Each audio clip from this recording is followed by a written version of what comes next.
हा तरीच म्हटलंय सिंधुदुर्गात आवाज एवढं छोटो कसो कसे असा. हा आता कसा आता कोकणात इल्यासारखा वाटला.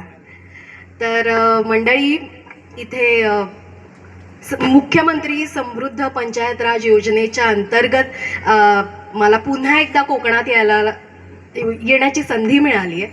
आणि आत्ता हे पृथ्वीक असेल किंवा अजून काही सेलिब्रिटीज असतील तर या योजनेअंतर्गत ते बऱ्याच गावांमध्ये फिरतात. माझा आजचा पहिला दिवस आहे, त्यामुळे मला हळूहळू कळतंय की माझ्या सिंधुदुर्गातल्या या छोट्या छोट्या गावांमध्ये केवढी मोठी प्रगती झाली आहे. आणि खरंच खूप मनापासून अभिमान वाटतोय, कारण एक काळ असा होता जेव्हा मी शाळेमध्ये असताना मे महिन्याच्या सुट्टीत आईबाबांबरोबर नेहमी गावी यायचे. कुडाळजवळ माझं आजोळ आहे, कणकवलीजवळ माझं स्वतःचं घर आहे. पण अगेन मे महिन्यामध्ये सुट्टीपुरतंच येणं व्हायचं. पण आत्ता खरंच इतकं छान वाटतंय की आता गाव राहिलंय पण ते इतकं समृद्ध झालंय, इतकं त्याच्यामध्ये ज्या महत्त्वाच्या गोष्टी ज्या पूर्वी नव्हत्या त्या यायला लागल्यात. हळूहळू गावातली माणसं सुधारतायत, प्रगल्भ होत आहेत. आणि हे एक कोकणातली मुलगी म्हणून माझ्यासाठी खरंच खूप अभिमानाची गोष्ट आहे. आपल्या सगळ्यांसाठी त्या निमित्ताने टाळ्या वाजवा.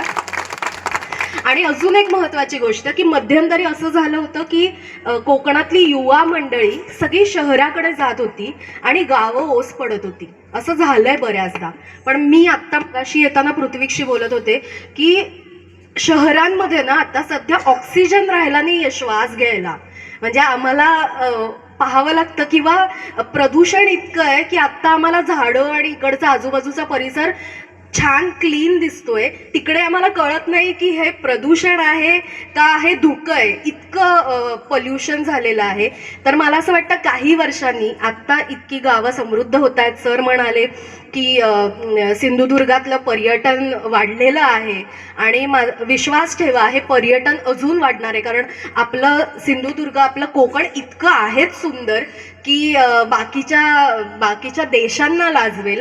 हास्य जत्रेमार्फत आम्ही देशांमध्ये सुद्धा आत्ता या गेल्या 2 वर्षांमध्ये फिरतोय.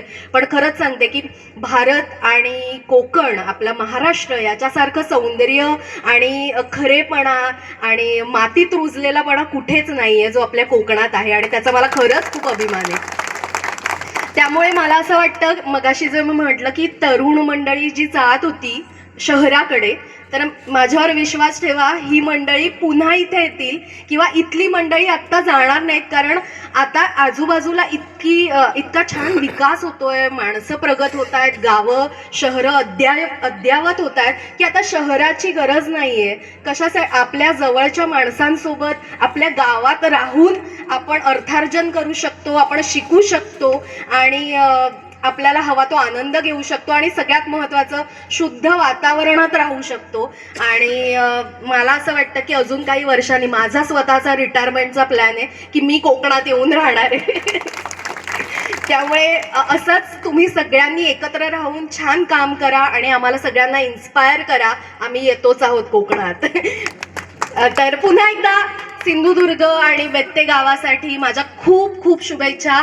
असा जोरदार प्रयत्न करत राहा आणि या पंचायत अभियानाच्या मार्फत तुमचा गाव कसा यशस्वी होईल याचा प्रयत्न करा. यशस्वी हो न हो, पण मी तुम्हाला सांगते की यामुळे तुमचा विकास तर नक्कीच होणार आहे. थँक्यू.